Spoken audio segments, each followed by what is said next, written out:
Hey everybody, it's Kelly. Welcome back. We're here for hashtag Deck of the Year. This is an open club that's hosted by Penny over at Penny's Crafty Creations. And for 2026, she's changing it up a bit. We're still alternating a playing card, an index card, and a time card. And she also brought back flashcards because a lot of people wanted to alternate flashcards.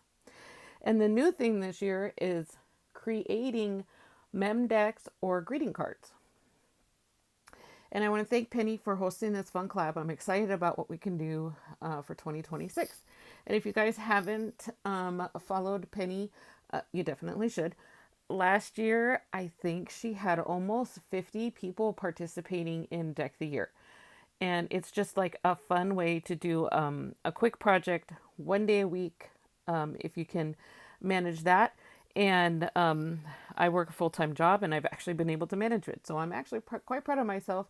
2 years in a row, I've been able to pretty much keep up with the collab.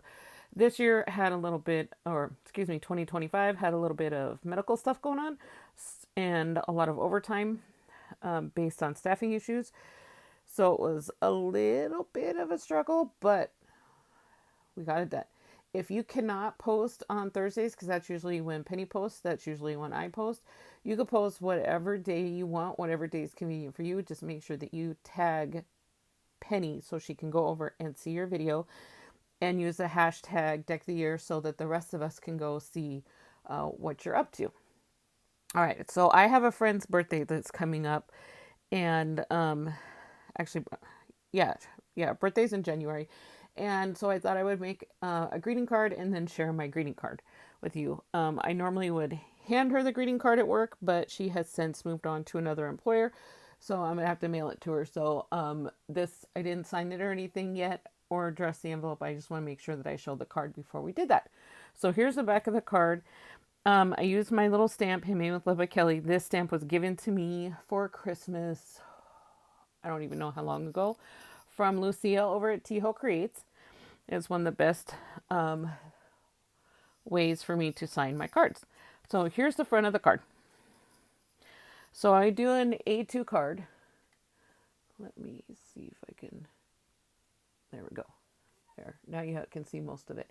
A2 cards are easy for me. That's what I learned when I started doing with going to Stampin' Up meetings with Lucia and her demonstrator. So I do all A2 cards. The back. So this is, I don't remember the name of the paper, but it is 120 pound. I got it off of Amazon. I got a ream, I think, of 500, and I covet it because I have not been able to find the same weight since. But that's what my card bases are. That way it minimizes the amount of paper that I have to put on the inside.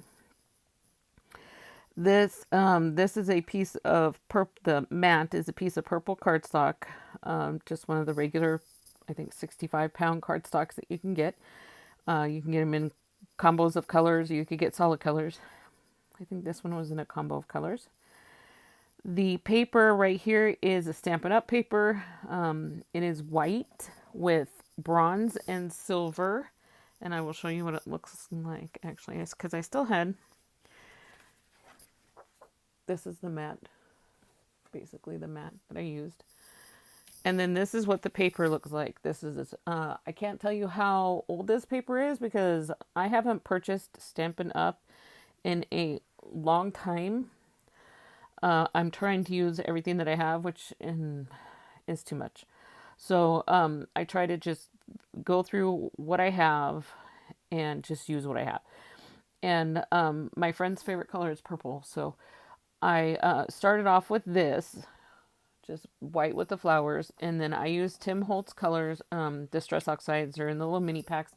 I do not remember names. I'm sorry. If you need to know which purple I used, or which green or which pink I used, I think the pink was picked raspberry or something, but I don't remember the other two. Just leave a message in the comments below, and I can reply with the name of the color. Because I really honestly don't remember.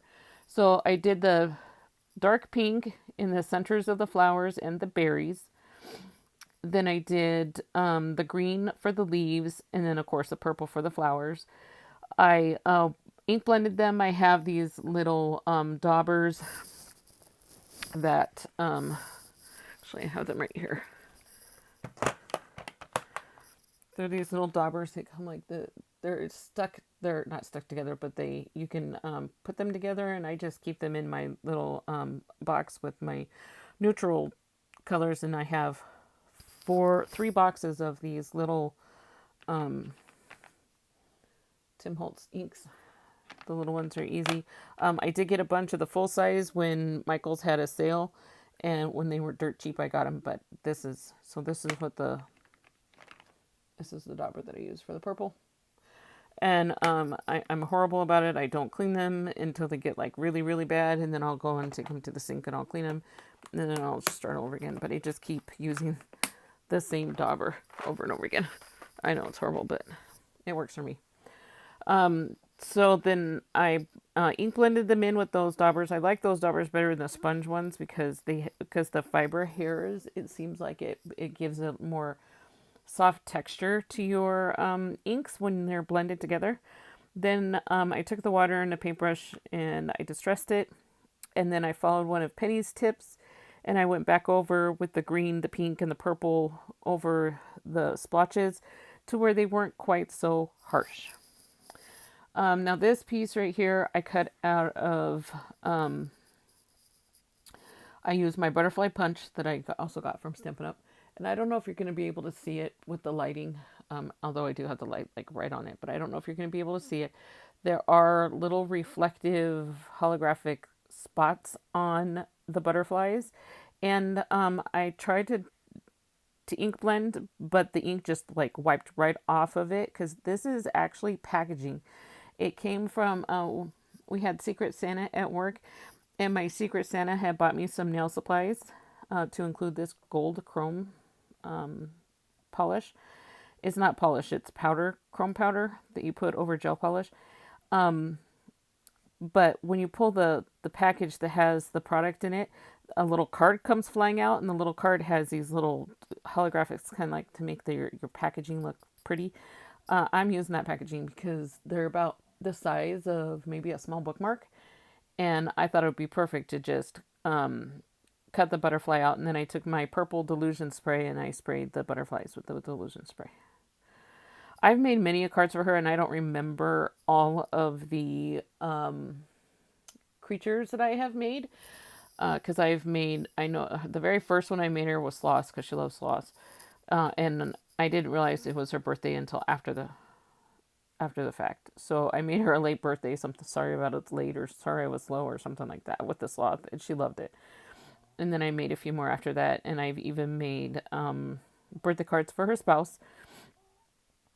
And it's just I just love to make birthday cards for my friends. So I wanted to share this one with the Part of Pennies. I mean, this is the inside. I got these stickers from Robert. He stuffed them in my stocking. We didn't buy each other gifts this year. He says he's waiting for our anniversary. So we just bought like little stocking stuffers, like candy and stickers and things. And then I just stamped the happy birthday in purple because, like I said, her favorite color is purple. Alrighty, so that's the card that I created. If you have any paper that's like this with any of the foiling and your background is white, have fun with it with your inks and just like ink it all up. Another thing that you can use for that is I had used treat bags. So they're like white tissue paper type treat bags that have like any of this chrome or gold or whatever marks on them. Ink that up. I had done that with the rainbow of colors when one of my friends' animal had passed, and when my animal passed, I made prints for them using the rainbow as the background for, like a little print that I made for that as a memorial for our animal that had passed because they'd gone over to the Rainbow Bridge. And it's just fun to just take these types of papers with your inks and just have fun with it. You don't have to do purple, pink, inks, whatever color you want. These would be gorgeous if they were like the Rusty Hinge from Tim Holtz, because that's my favorite orange ever. That'd be really pretty, especially with the bronze foiling, that'd be great. But anyway, thank you guys for stopping by. Thank you, Penny, again for this fun collab. And I hope you guys have a great week. And here's to a happy 2024. 2024. Really, Kelly? 2026. Oh my goodness. It's been a long day. All right. Take care, guys. Bye.